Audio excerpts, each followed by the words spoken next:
გადაჭარბებული ნათქვამი არ იქნება თუ ვიტყვი, რომ ძალიან რთულია დაითვალო თუ რამდენ ევროპელ ბიჭსა და გოგონას გაუსწორდნენ ფიზიკურად. გააუპატიურეს ან მოკლეს მიგრანტებმა ჩვენსავე მიწაზე ბოლო რამდენიმე კვირის განმავლობაში. თუმცა ახლა როგორც ჩანს, ხალხი იღვიძებს და ყველა ხვდება, რომ ჩვენ ევროპელებს გვანაცვლებდნენ და გვალატობდნენ ჩვენივე მთავრობები. ამას ვამბობ იმიტომ, რომ სწორედ მათი ღია საზღვრების პოლიტიკის გამო ჩვენ უსაფრთხოდ აღარ ვართ. თავს ჩვენსავე სამშობლოში შინ აღარ ვგრძნობთ. მე 1996 წელს დავიბადე, თუმცა არასდროს გამომიცდია იმ ევროპაში ცხოვრება, რომელშიც ჩემი ბებია ბაბუა ან თუნდაც ჩემი მშობლები ცხოვრობდნენ. მათ არ ეშინოდათ შვილების სათამაშოდ, ბაღებსა თუ ეზოებში გაშვების.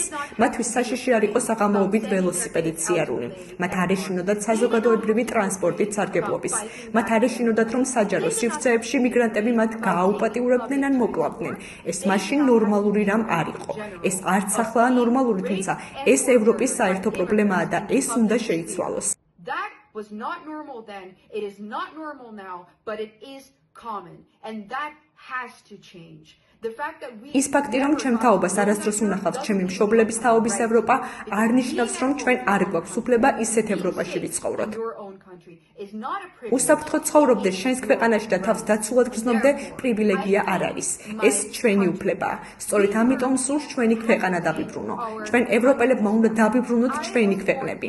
მე 1996 წელს დავიბადე და მე ვიქნები რემიგრაციის თაობის ნაწილი. ვიმედოვნებ, რომ შენც. გამოიწერე და გაიგე ამბები ლიბერალური ცენზურის გარეშე.